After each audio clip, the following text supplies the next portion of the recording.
here at WCC Media Day. This is the first one I've been to. It's exciting. I'm happy to be here with Mark Few, Gonzaga coach. What's the biggest difference between this year's team and the one that went to the national title game a few years ago?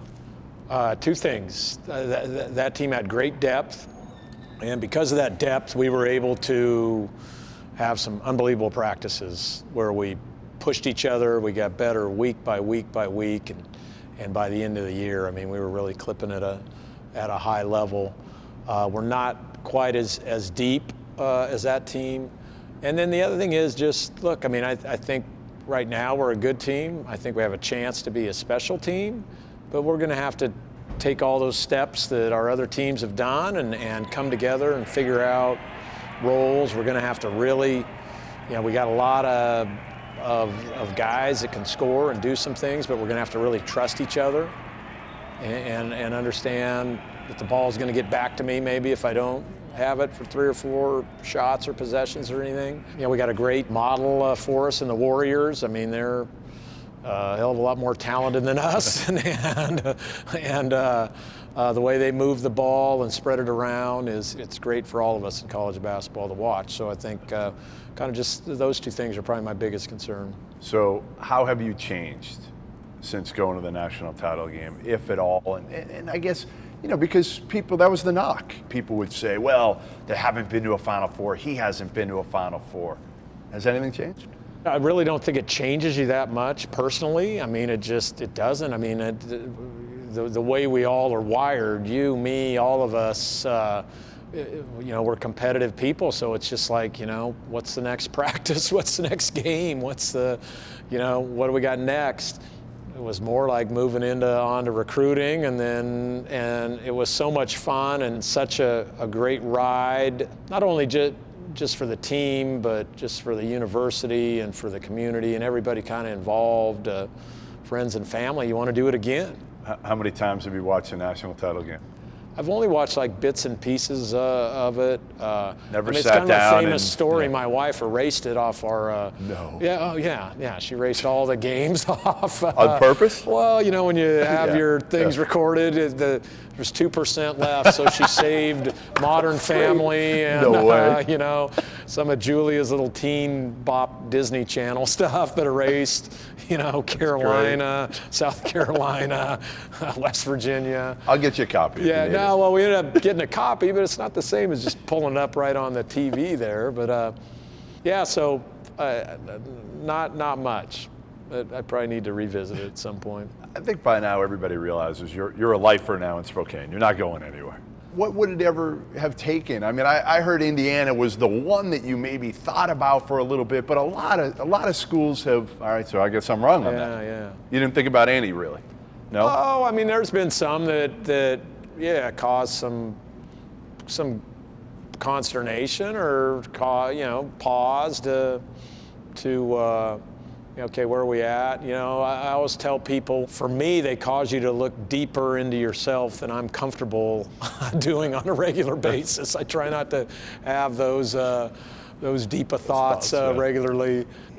There's probably been a couple of those that have happened. And again, I've never said never or anything. I love what we're doing. I love where we're at. The great thing about Gonzaga is they've continued to grow this entire time we've been on this run. So I'm not staying at the same job. Right, it feels different. It feels different. I mean, now we have our new practice facility and just all the things that we're doing there, and the school's growing and the community's growing, and so it feels different. But it's been a fabulous place to call home. You seem more comfortable in your own skin than a lot of coaches. Is that part of being in Spokane and having some of the success, or you always? I like to enjoy those moments that come through in life with my friends, whatever they may be, whether it's fly fishing with my buddies or, mountain biking or recreating or doing something, and obviously seeking those moments out with my family as much as I can. You have great balance. Yeah, but I think people have a tendency, maybe out of insecurities, to make these things more than they are. It's about getting your team to perform at the highest level, because I think that's what coaching is. How much they absorb, what's their absorption rate of what the staff wants them to do. If it's 70%, it's probably not good. Their ball screen coverage, their defense, their offensive execution, what they're trying to do. But when we're hitting it like 90%, with what we want, what we're trying to do, what fits our team, talent-wise, position-wise, all that. If we're in tune with all that, that's what coaching's all about. However you can get your team to get to that point. One of the big things that's been going on recently is the trials in New York, college basketball, corruption, bribery. It certainly has not painted the sport in a great light over the last year. How worried are you, I guess, about the sport going forward and what needs to be done to try to clean this thing up? I'm disgusted with the things that I see. I'm disgusted with the things I'm reading. We need to step up and get these guys out of here that are involved. These are rules, okay? And we all jumped in, we all knew what the rules were, and you gotta abide by the rules, whether you think the rules are good, bad, silly or not. Those are the rules. So I think we gotta really come down hard with our punishments. How much confidence do you have in the NCAA that they will come down hard on these guys and investigate all of these allegations? I'm kind of excited that they now hopefully have some more ability to get information and to gain access to maybe some subpoenas and things. That hopefully they'll get everything that the FBI has, and then they can apply these to our rules, the NCAA rules, and put the hammer down on programs that have been involved with this, and we're talking programs maybe that are involved with this numerous times now. So, and again, I think it's time for if coaches are caught in this stuff, then we need to ban them for, an extended period of time, 5 years, 10 years, or life. Hopefully the NCAA's now got enough juice to be able to do that. Getting back to your team, Rui told me this past summer that one of the things you've been on him for is to be more assertive. It's not ingrained in his culture coming over, right? And how has he been with that? I think he's better. I think the summer with the national team and them really leaning on him and needing him to assert himself has kind of maybe click in a little bit of sense of urgency. It's still, hopefully we're on a big growth curve.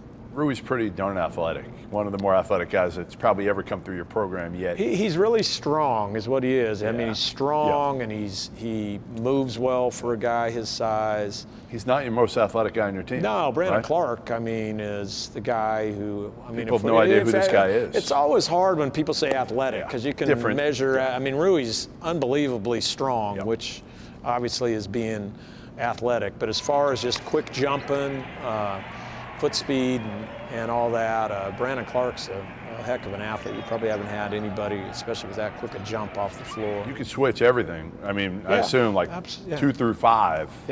Yeah. Is that how you're Are we here that's how to the talk the Gonzaga game plan well, with everybody? I'm just saying exactly what the way the game has gone, your team certainly fits that in terms of the multi-dimensional switchable parts. We've always switched a lot in the past. We were able to switch with Sabonis and obviously Zach Collins and Jonathan Williams, and Robert Sacre was great at it. So, but this team will be built much better for that. And so I think we'll probably, hopefully even maybe, pressure up a little bit more in the full court just because we move a little bit better.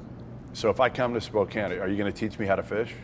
No, because my days off are too prized for me. So You're not going to try to work with me here? Selfish, and I want to go out by myself. Oh, you're not going to try to teach me? I don't want to spend any time teaching anymore when I'm on the river. The best day you ever had fishing was when? You remember one where you just got many? Yeah. Oh, you're bragging about your fishing expertise They're different They're different for the way the day turned out, the place where you were. All right, but what's the day you remember the most? How's that? What's the day that stands out? The ones probably I remember the most is I've taken both my 2 oldest boys to Alaska, which is just, I think everybody should get to Alaska at least once in their life to just see how amazing it is up there. And we were able to catch all kinds of fish, but also there were big coastal brown bears all around us, coming down in the water, eating salmon. So those days are easily probably the most memorable ones for me, where I get to do that a lot, but to take them up there and get them to share that with them was really cool. What haven't you done in your life that you want to accomplish?